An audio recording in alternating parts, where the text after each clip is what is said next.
एक बार की बात है, बारिश के मौसम में महाराष्ट्र के एक छोटे से गांव में ऐसी घटना घटी जिसे सुन गांव वालों के रोंगटे खड़े हो गए थे। पंडित रामू के घर में 3 महीने से कोई प्यासा नहीं था, न पानी न उम्मीद। लेकिन तभी अचानक आकाश में बिजली चमकी और गांव के चौपाल पर बैठा साधु मुस्कान के साथ कुछ बुदबुदा रहा था। लेकिन उस रात क्या हुआ? गांव के लोग उस साधु से डरे क्यों? और सुबह सबको एक नई आशा ने कैसे घेर लिया? अगला भाग सुनिए।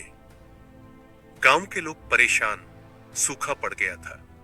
बच्चों के कंठ सूखते, जानवर दुखी और पंचायत से लेकर पुजारी तक निराश।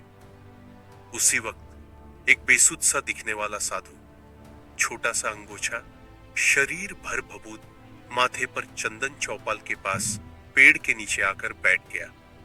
बच्चे उसको घेरने, बड़े हैरानी से देखने।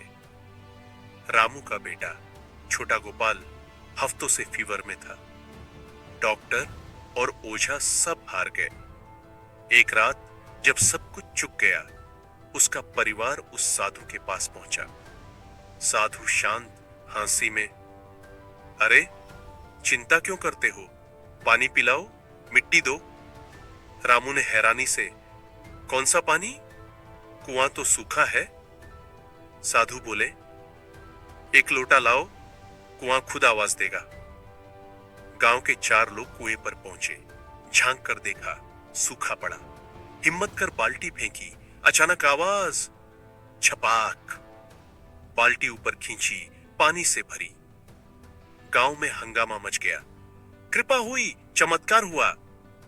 साधु मुस्कुराते हुए, जिसके मन में भरोसा, उसके लिए पानी अमृत है। रामू अपने बेटे को साधु के पास लेकर आए। बच्चे के सिर पर हाथ रखकर बोले, राम नाम जप करो, पीठ पर हाथ फेरो और ये भभूत दो। रात भर सब राम नाम जपते रहे। सुबह बच्चा उठ बैठा, मां भूख लगी है। घर में खुशी की लहर दौड़ गई।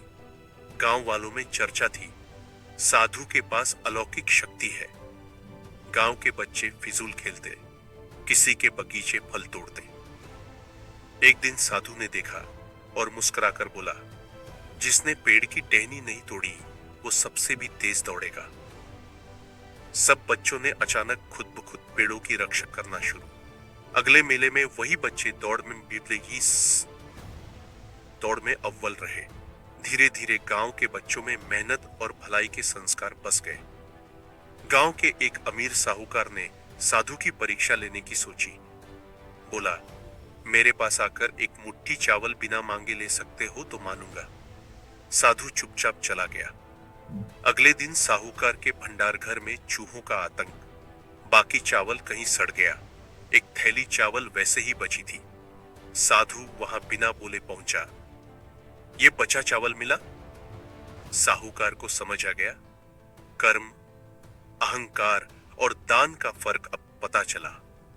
कुछ महीने में साधु बोले, अब मेरा समय गया, पर गांव की मिट्टी में सेवा, बच्चों में भलाई और कुएं में जल का वरदान छोड़ जा रहा हूं। मुझे याद करोगे, मैं कहीं भी रहूंगा, चमत्कार होता रहेगा।